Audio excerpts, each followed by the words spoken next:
கலியுக தெய்வமாகிய சுவாமி ஐயப்பனுடைய முழு வரலாறையும் இந்த வீடியோல பார்க்கலாம். முன்னொரு காலத்துல வரமுனி என்ற முனிவர் வாழ்ந்து வந்தார். அவர் பல காலங்களாக தவம் இருந்து இறை எண்ணங்களுடன் சிறந்து இருந்தமையால் அனைத்து முனிவர்களும் இவரின் மீது மிகுந்த மரியாதையையும் மதிப்பையும் வைத்திருந்தனர்.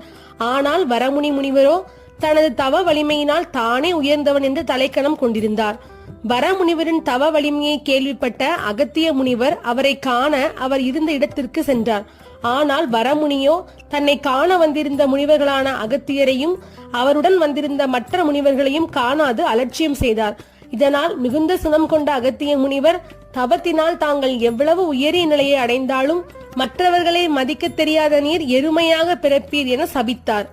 அகத்திய முனிவரிட்ட சாபத்தின் அருமை தெரிந்தவுடன் தான் செய்த தவறை எண்ணி தன்னை மன்னிக்குமாறு அகத்திய முனிவரிடம் சாப விமோசனம் அளிக்க வேண்டி அவரை சரணடைந்தார் வரமுனி.